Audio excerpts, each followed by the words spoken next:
الحمد لأهله والصلاة على أهلها أما بعد. عن معاذ رضي الله تعالى عنه قال: قلت يا رسول الله أخبرني بعمل يدخلني الجنة ويباعدني من النار. قال: لقد سألت عن أمر عظيم وإنه ليسير على من يسره الله تعالى عليه. تعبد الله ولا تشرك به شيئا وتقيم الصلاة وتؤتي الزكاة وتصوم رمضان وتحج البيت.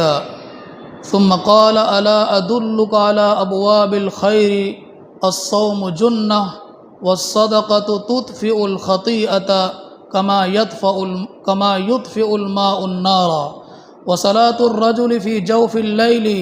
ثم تلا: تتجافى جنوبهم عن المضاجع حتى بلغ يعملون. ثم قال: ألا أدلك برأس المال وعموده وذروة سنامه؟ قلت: بلى يا رسول الله. قال: رأس الأمر الإسلام وعموده الصلاة وذروة سنامه الجهاد. ثم قال: ألا أخبرك بملاك ذلك كله؟ قلت: بلى يا نبي الله. فأخذ بلسانه فقال: كف عليك هذا. فقلت: يا نبي الله، وإنا لمؤاخذون بما نتكلم به. قال: سكلتك أمك يا معاذ.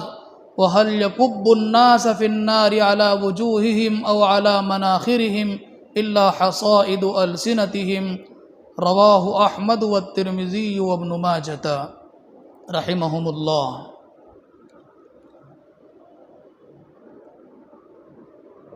جو روایت ابھی آپ کے سامنے پڑھی گئی ہے،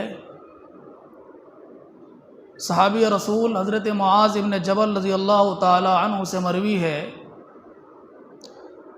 حضرت معاذ ابن جبل رضی اللہ تعالی عنہ یہ وہ صحابی ہیں کہ جو 7 صحابہ کے ساتھ بیعت عقبہ کے اندر شریک تھے، اور غزوہ بدر سمیت جتنے بھی غزوات ہوئے ہیں ان تمام کے تمام میں حضرت معاذ بن جبل رضی اللہ تعالیٰ عنہ شریک ہوئے ہیں.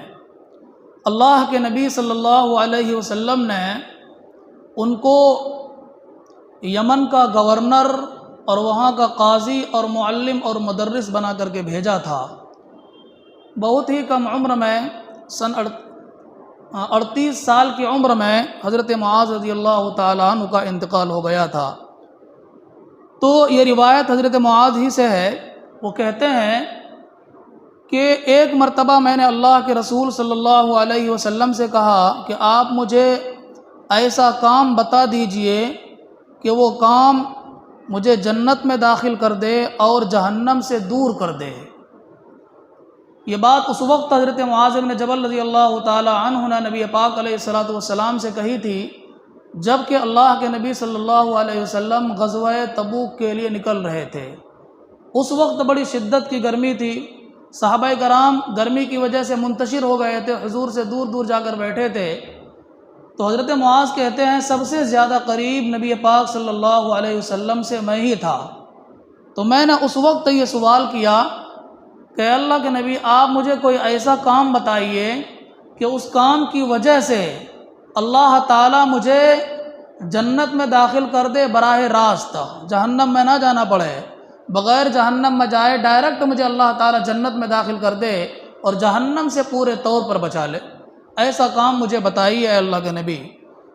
آپ علیہ الصلوۃ والسلام نے جب یہ سوال ان کا سنا تو کہنے لگے لقد سألت عن امر عظیم. آپ نے ایک بہت بڑی چیز کا سوال کر لیا ہے، بڑا مشکل سوال کیا ہے، لیکن یہ یاد رہے کہ جس شخص کو اللہ تعالیٰ توفیق دے دے، جس پر اللہ تعالیٰ یہ کام کرنا آسان کر دے تو اس کے لیے کوئی مشکل نہیں ہے. پھر اللہ کے نبی صلی اللہ علیہ وسلم نے حکم دیا کہ دیکھو سب سے پہلا کام یہ کرنا تعبد اللہ، ایک اللہ کی عبادت کرنا، اس کی عبادت میں کسی کو بھی شریک نہ کرنا. ولا تشرک بہ شیئا، کسی کو بھی اس کی عبادت میں شریک نہ کرنا. اگر تم اس طریقے پر اللہ تعالیٰ کی عبادت کرو گے کہ کسی کو اس کے ساتھ شریک نہیں کرو گے، اور دوسرا کام وَتُقِیمُ الصَّلَاةَ، اور نماز کو پابندی سے ادا کرتے رہو گے، اس کے فرائض، اس کے واجبات، سنن اور مستحبات کی رعایت کرتے ہوئے 5 وقت کی نماز پابندی سے پڑھتے رہو گے، وَتُؤْتِ الزَّكَاةَ، اور زکوٰۃ ادا کرتے رہو گے اگر تمہارے اوپر زکوٰۃ فرض ہے، اور وَتَصُومُ رمضان، اور روزے رکھتے رہو گے رمضان کے، وَتَحُجُّ الْبَيْتَ، اور اگر تمہارے اوپر بیت اللہ کا حج فرض ہے تو زندگی میں اگر تم نے 1 مرتبہ بیت اللہ کا حج کر لیا تو اللہ تعالیٰ ان تمام کام کے کرنے کی وجہ سے تم کو ڈائریکٹ جنت میں داخل کرے گا اور جہنم سے بچا لے گا۔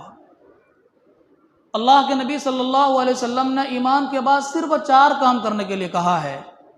ایک تو نماز قائم کرنا، دوسرے اگر زکوٰۃ فرض ہے تو زکوٰۃ ادا کرنا ہے، اور تیسرے اگر رمضان کے روزے آ جائیں تو روزے رکھنا ہے، اور چوتھا بیت اللہ کا زندگی میں 1 مرتبہ حج کرنا ہے۔ یہ 4 کام اگر کوئی آدمی کر لے تو اللہ تعالیٰ ان 4 کاموں کی برکت سے ڈائریکٹ جنت میں داخل کرے گا۔ ان 4 کاموں کے علاوہ اور بھی بہت سارے واجبات ہیں شریعت کی نظر میں، ان کا بھی کرنا ضروری ہے، لیکن ان کو ذکر نہیں کیا، صرف انہی 4 کاموں پر اللہ تعالیٰ نے، اللہ کے نبی صلی اللہ علیہ وسلم نے جنت میں داخل ہونے کی بات کہی ہے۔ کیوں؟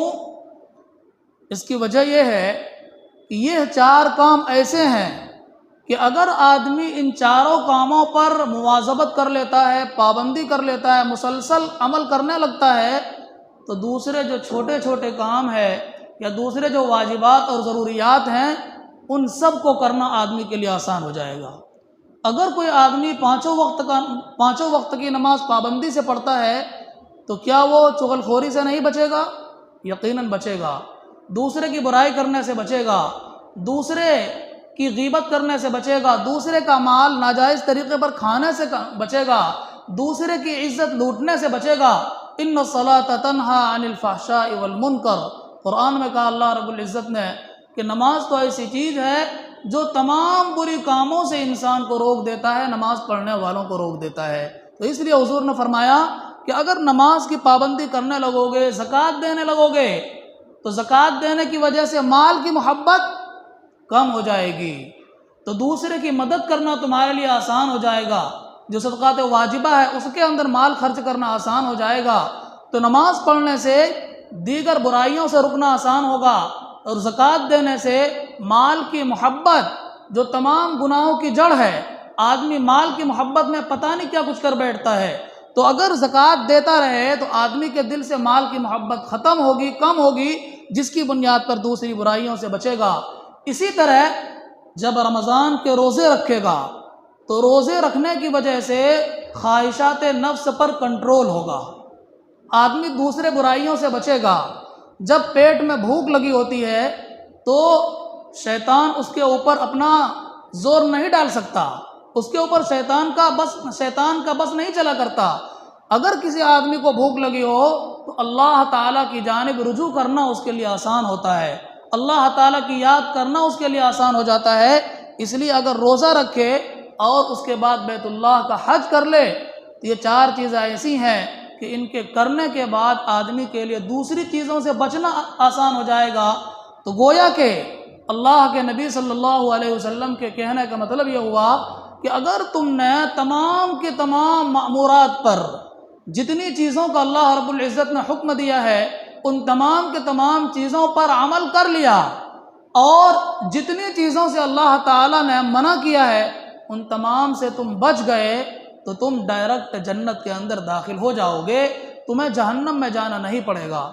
ورنہ یہ بات تو طے ہے کہ جو آدمی بھی ایمان والا ہے، جس کے دل میں ذرہ برابر، رائی کے دانے کے برابر بھی ایمان ہوگا، اور اس حالت میں دنیا سے انتقال کر کے جائے گا تو اللہ تعالیٰ اس کو جنت میں ایک نہ ایک دن داخل کرے گا۔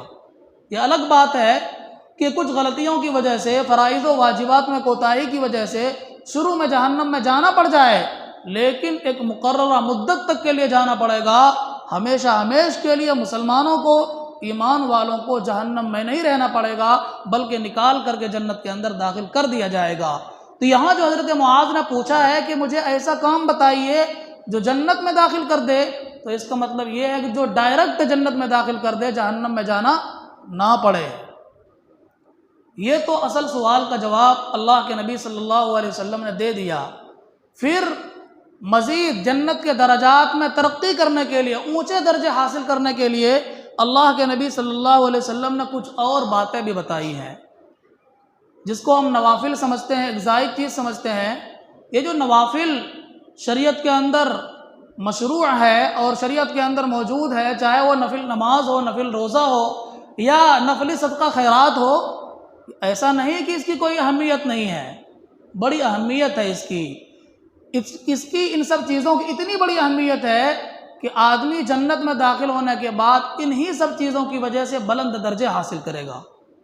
جس طرح انسان دنیا کے اندر گھر بناتا ہے تو دیوار اور چھت ڈالنے کے بعد رہنے کے قابل تو ہو جاتا ہے نا، دھوپ سے بچ سکتا ہے اور بارش کے موسم میں بارش سے بچ سکتا ہے، لیکن انسان صرف گھر کی دیوار کھڑی کرنے اور چھت ڈالنے پر اکتفا نہیں کرتا، بلکہ اس کے اندر مزید راحت اور سکون حاصل کرنے کے لیے پلاسٹر کرتا ہے، رنگ روغن کرتا ہے، ٹائلس لگاتا ہے، سنگ مرمر لگاتا ہے اور طرح طرح کی چیزوں کے ذریعے سے گھر کو مزین کیا جاتا ہے تاکہ مزید اس میں راحت اور سکون ملے۔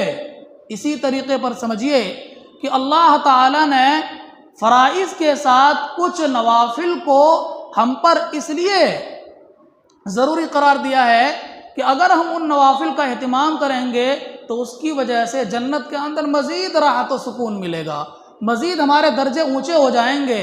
اس لیے ان نوافل کی بھی آدمی کو کثرت کرنی چاہیے۔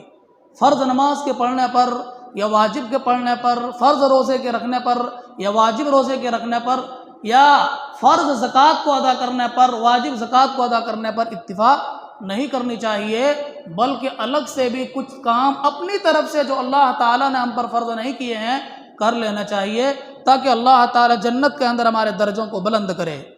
چنانچہ اللہ کے نبی صلی اللہ علیہ وسلم نے فرمایا آگے کہ معاذ الا ادلک علی ابواب الخیر، کیا میں تمہیں اور نیکی کے دروازوں کو نہ بتا دوں کہ اگر ان دروازوں پر تم عمل کرو گے اور وہ کام تم کرنے لگو گے مزید تمہارے درجات میں ترقی ہوگی جنت کے اندر؟ اللہ کے نبی صلی اللہ علیہ وسلم نے حضرت معاذ کی جانب سے جواب آنے سے پہلے ہی فرمایا، سنو الصوم جنۃ، روزہ ڈھال ہے۔ یہاں روزہ سے مراد نفلی روزہ ہے، چونکہ فرض روزے کا ذکر پیچھے آ چکا تھا، تو نفلی روزہ ڈھال ہے۔ جس طرح ڈھال میدان جنگ کے اندر انسان کو ہتھیار کے حملے سے بچاتا ہے، وار سے بچاتا ہے، اسی طرح یہ روزہ کل قیامت کے دن آدمی کو جہنم کی آگ سے بچائے گا۔ اس لیے نفلی روزے رکھتے رہنا۔ وَالصَّدَقَةُ تُطْفِئُ الْخَطِيئَةَ كَمَا يُطْفِئُ الْمَاءُ النَّارَ، فرمایا دوسرا کام صدقہ خیرات کرنا۔ زکوٰۃ سے زائد ہٹ کر اگر تمہارے پاس مال موجود ہے تو کہیں تم دینی راستے میں دینا یا غریبوں کی مدد کرنا، ان کے اوپر خرچ کرنا، صدقہ کرنا، خیرات کرنا۔ کیوں؟ صدقہ جہنم کی آگ کو بجھا دیتا ہے، صدقہ گناہوں کو مٹا دیتا ہے، جس طریقے پر پانی آگ کو بجھا دیتا ہے۔ پانی کی خاصیت ہے اللہ رب العزت نے اس میں اثر ڈال رکھا ہے کہ اگر پانی کو آگ پر ڈال دیا جائے تو آگ بجھ جاتی ہے۔ اسی طریقے پر اگر تم یہ چاہتے ہو کہ اللہ تعالیٰ گناہوں کو مٹا دے تو تم صدقہ کرنا۔ بعض دوسری روایات کے اندر بھی اس طرح کے الفاظ موجود ہے، الصدقۃ تطفئ غضب الرب، صدقہ اللہ تعالیٰ کے غصے کو مٹا دیتا ہے، بجھا دیتا ہے، ٹھنڈا کر دیتا ہے، اللہ تعالیٰ غلطیوں کو معاف فرما دیتا ہے۔ اس لیے صدقہ خیرات کا بھی اہتمام کرنا چاہیے۔ وصلاۃ الرجل فی جوف اللیل، فرمایا تیسرا کام یہ کرنا کہ رات کے وقت اٹھ کر کے تہجد کی نماز پڑھ لیا کرنا۔ تہجد کی نماز ایسی نماز ہے جو سب کے بس کی بات نہیں ہے۔ رات میں جب گہری نیند کا وقت ہوتا ہے، رات کا آخری تہائی حصہ، اس وقت اٹھ کر کے وضو کر کے اللہ تعالیٰ کے دربار میں کھڑے ہو کر کے عبادت کرنا کوئی معمولی کام نہیں ہے، بہت مشکل کام ہے۔ اس لیے تہجد ایک ایسی نماز ہے کہ جس کی بدولت اللہ تعالیٰ آدمی کو ڈائریکٹ جنت میں داخل کر دے گا، جہنم سے بچا لے گا۔ پھر فرمایا اللہ کے نبی صلی اللہ علیہ وسلم نے اس سلسلے میں ایک آیت تلاوت کی، سورہ الف لام میم سجدہ کی، کہ تتجافى جنوبهم عن المضاجع يدعون ربهم خوفا وطمعا، کہ کچھ لوگ ایسے ہیں کہ جن کے پہلو الگ رہتے ہیں بستر سے، سوتے نہیں ہیں پوری رات، اٹھ کر کے اللہ رب العزت کی عبادت کرتے ہیں اور ان کو پکارتے ہیں، ڈر کر کے بھی اور امید لگا کر کے بھی۔ اگر کوئی غلطی ہو جائے تو اللہ تعالیٰ سے معافی کی امید لگائے رہتے ہیں۔ اسی طریقے پر اللہ تعالیٰ کا خوف دل میں لیے رہتے ہیں کہ جس کی بنیاد پر گناہ کرنے کی ہمت نہیں کرتے۔ الذین تتجافى جنوبهم عن المضاجع يدعون ربهم خوفا وطمعا ومما رزقناهم ينفقون، اور جو کچھ کہ ہم نے ان کو دیا ہے مال میں سے ان میں سے خرچ کرتے ہیں۔ اسی طریقے پر آیت کا اگلا حصہ بھی پڑھا، پھر فرمایا الا ادلک برأس المال برأس الامر، معاذ کیا میں تمہیں اور چیز نہ بتاؤں؟ دین اسلام کی جو بنیادی چیز ہے، جڑ ہے، اس کے بارے میں نہ بتاؤں، اور دین اسلام کے ستون کے بارے میں نہ بتاؤں، اور اس کے کوہان کے بلندی کے بارے میں نہ بتاؤں؟ یہ پوچھا۔ پھر اللہ کے نبی صلی اللہ علیہ وسلم نے جواب دیا کہ دیکھو، دین کے معاملے کی جو جڑ ہے، جس پر بنیاد ہے اسلام کا، وہ ہے جس پر بنیاد ہے دین کا، وہ ہے اسلام، وہ ہے ایمان۔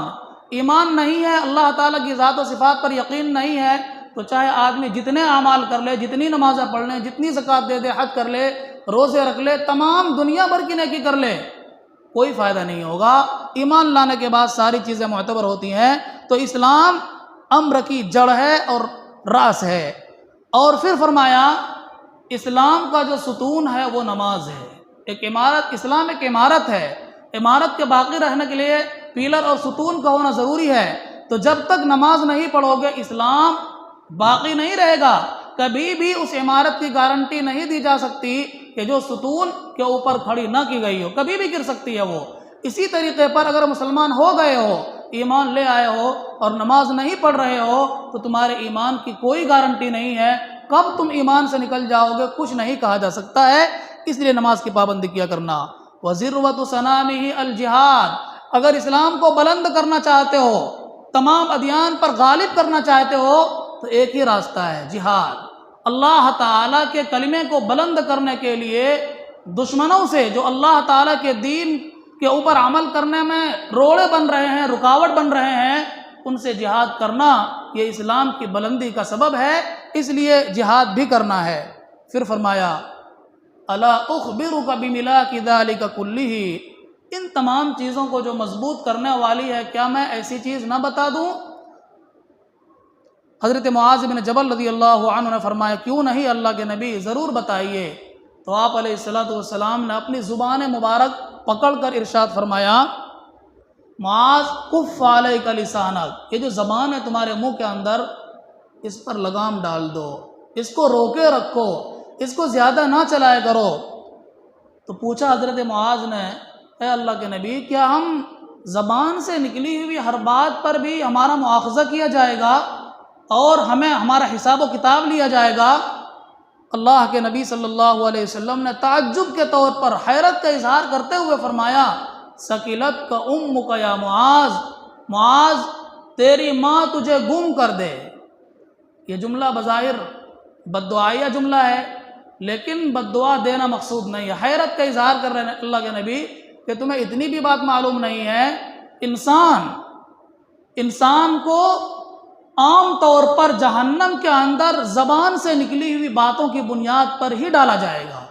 هل يكب الناس على وجوههم او قال على مناخرهم الا حصائد السنتهم، فرمایا کہ انسانوں کو ان کے زبان سے نکلی ہوئی باتیں ہی جہنم کے اندر اوندھے منہ ڈالے گی۔ کیوں؟ زبان ایک ایسی چیز ہے کہ جس سے آدمی کفریہ اور شرکیہ الفاظ بھی نکالتا ہے۔ زبان ایک ایسی چیز ہے جس سے آدمی دوسرے کی غیبت اور چغلخوری بھی کرتا ہے۔ زبان ایک ایسی چیز ہے کہ جس کے ذریعے سے آدمی دوسرے کو گالی بھی دیتا ہے، تکلیف بھی پہنچاتا ہے۔ زبان ایک ایسی چیز ہے کہ جس کے ذریعے سے آدمی اللہ رب العزت کی تعریف، اس کی توصیف بھی کرتا ہے۔ تو اگر زبان کو صحیح استعمال کیا تو جنت میں چلے جاؤ گے، لیکن عام طور پر لوگ زبان کا صحیح استعمال نہیں کیا کرتے۔ اللہ کے نبی صلی اللہ علیہ وسلم نے زبان کے لیے لفظ ارشاد فرمایا حصائد السنتہم، کہ جس طرح دراتی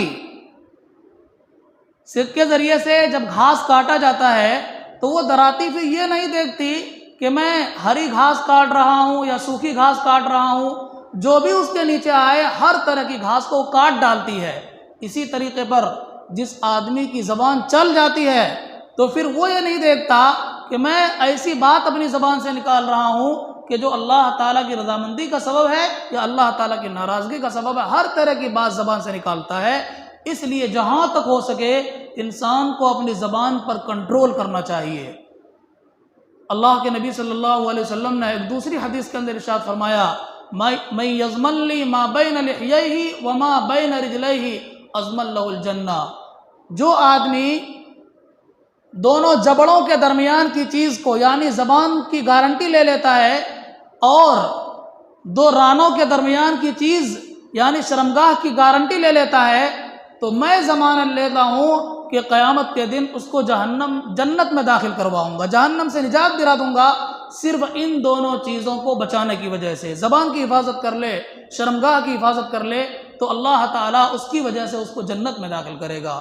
تو زبان ایسی چیز ہے، انسان کو ہمیشہ زبان پر کنٹرول کرنا چاہیے، زبان کو خیر کے کاموں میں استعمال کرنا چاہیے، اللہ تعالیٰ کی حمد و ثنا اور اللہ تعالیٰ کی تعریف میں زبان کا استعمال ہونا چاہیے۔